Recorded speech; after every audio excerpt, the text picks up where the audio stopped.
संदीपान भुमरे आणि विलास भुमरे यांच्या ड्रायव्हरच्या नावावर 3 एकर जागा जवळपास 150 कोटीची या बातमीमुळे आपण सगळे हादरलो होतो, आश्चर्यचकित झालो होतो.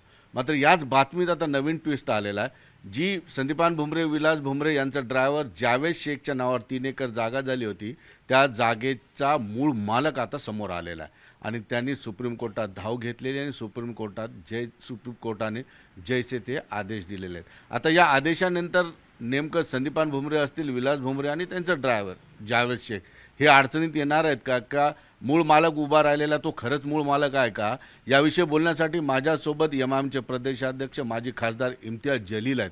मी यांचा इंटरव्ह्यू यासाठीच करतोय की ज्यावेळेस 150 कोटीची जागा जावेद शेखच्या नावावर झाली त्यावेळेस इम्तियाज जलीलने एक प्रेस घेतली तर ते फक्त 150 कोटीचं नाही तर जवळपास 500 ते 700 कोटीचा हा प्रकार आहे असं त्यांनी आरोप केला होता. नेमकं आता या सुप्रीम कोर्टाच्या आदेशाची प्रत त्यांच्यापर्यंत सुद्धा पोहोचलेली आहे.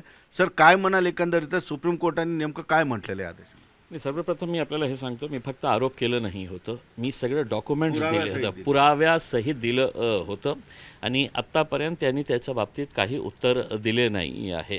मी जसं म्हणतो की आपण हे सांगितलं की सुप्रीम कोर्टाने जसे ते आदेश दिलेले आहे.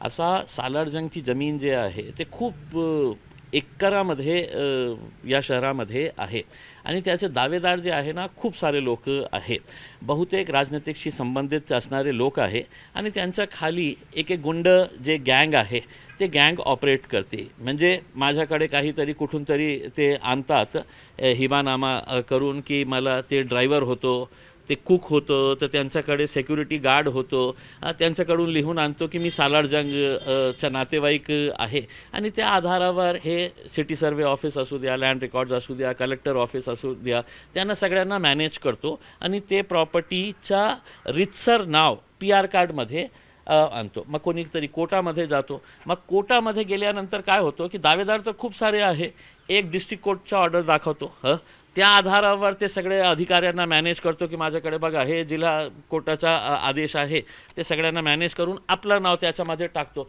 मग दुसऱ्यांना कळतं की बाबा ताबा तर माझ्या गुंड लोकांनी घेतलेले आहे, हे कोण नवीन आलेलं आहे. मग त्याच्याकडे हायकोर्टाचा ऑर्डर असतो, ते हायकोर्टाचा ऑर्डर आणतो. मग ते कलेक्टर ऑफिसला जातो, लँड रेकॉर्ड्स ऑफिसला जातो, पुन्हा ते सगळ्यांना तेच रिपीट होतं. म्हणजे डिस्ट्रिक्ट कलेक्टरचं जे डिस्ट्रिक्ट कोर्टचं जे ऑर्डर आणलेलं आहे त्याच्याकडून पैसे घेतात, त्यांचं नाव टाकतात. अरे बोले नाही याच्याकडे तर हायकोर्टाचं आहे, मग ते त्याचे पैसे गेले वायात. आता नवीन भिडू नया भिडू नया राज, तर त्याच्याकडे पैसे घेतात, मग त्याचं नाव टाकतात. आणि आज जे शहरामध्ये जसं जालना रोडचं उदाहरण मी आपल्याला देतो, त्यामध्ये कोण कोण लोक सामील आहे. तुम्हाला असं वाटत असेल की कोणीतरी ज्याचं नाव तुम्ही ऐकलं नाही तोही म्हणतो की तू माझी जमीन आहे करके. जसं तुम्ही आता म्हटले की सुप्रीम कोर्टामध्ये कोण गेलेला आहे, राजेश कोठारी मूळ मालक कोण आहे मला माहीत नाही आहे. मूळ मालक कशा प्रकारे झालेला आहे, बहुतेक त्यांनीही कुठेतरी यांनी भुमरे साहेबांनी ड्रायव्हरकडून आणलं, तिकडचा ड्रायव्हर आणि यांचा ड्रायव्हर, हे ड्रायव्हरचा संबंध. बहुतेक हे कोठारीने तिकडचं जे कुक असेल किंवा सिक्युरिटी गार्ड असेल किंवा गार्डनर असेल त्यांच्याकडून आणलं असेल.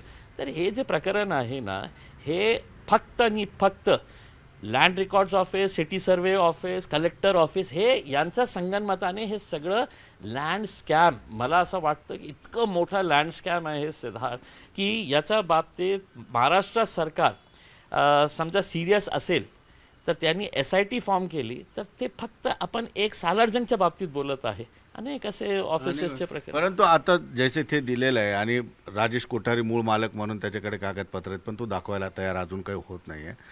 काय होऊ शकतं आता? जावेद शेख जो संदीपान भुमरे विलास भुमरेचा ड्रायव्हर आहे, तर पोलिसांना तपासात सहकार्य करतोय, त्याला आयकर विभागाची नोटीस आली, तिथंही तो जात नाही, तिथंही त्यांनी वेळ मागून घेतलेली आहे. काय चाललंय? नाही, नोटीस ड्रायव्हरला नाही आलेली आहे साहेब, ड्रायव्हरच्या मालकाला नोटीस आलेली आहे एका अर्थाने. पण मालकला कोणी हात लावू शकतं का? मालकने तो वर केलं हात. बघा तुम्ही, एका खासदाराचा एका आमदाराचा ड्रायव्हर किती ताकदवर आहे की ते फक्त एका 100 रुपयाचा 500 रुपयाचा बॉन्ड पेपरवर इतकं 500 कोटी रुपयाची प्रॉपर्टी आपल्या नावावर करून घेतं. रात्री त्याच्यासाठी 11 वाजता ऑफिस उघडण्यात येतं. तर असं बघितलं ना तर पोलीस ही आणि एजन्सीज जे आहे त्यांनाही कुठेतरी असं थातूर मातूर दाखवण्यासाठी नाही तर सिद्धार्थ दररोज हे बातमी दाखवणार. आता जेव्हा त्यांना कळलं की नाही बाबा आम्ही नोटीस पाठवलेले आहे, याचा अर्थ आहे की साहेब आता इन्क्वायरी सुरू झालेली आहे.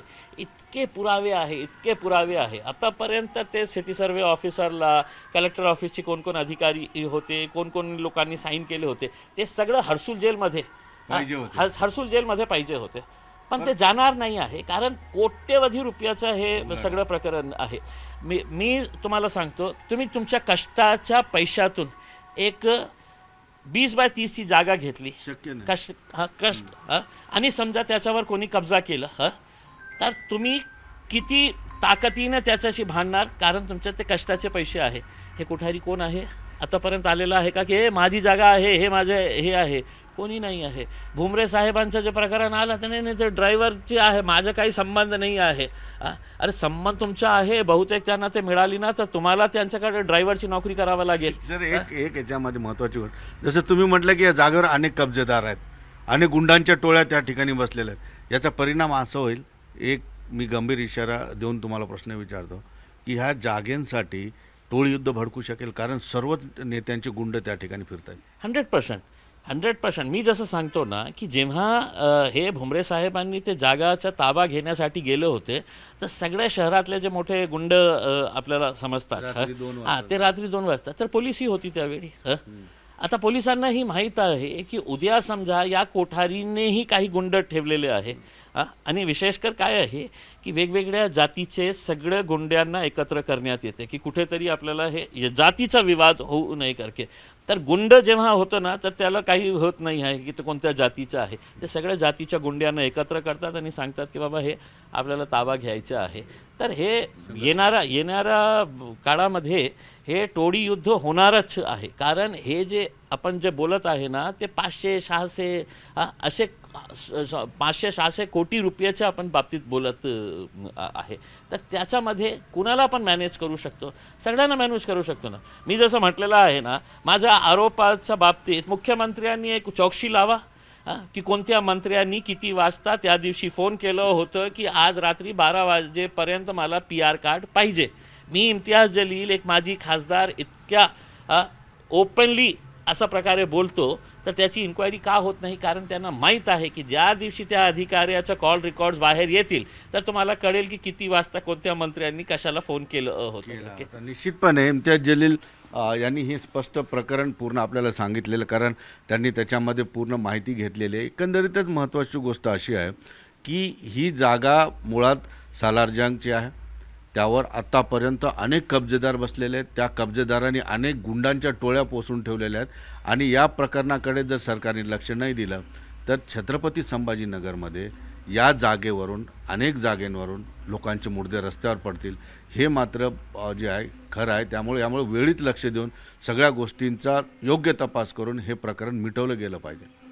सुधीर जाधवसह सिद्धार्थ गोदाम, न्यूज 18 लोकमत, छत्रपती संभाजीनगर.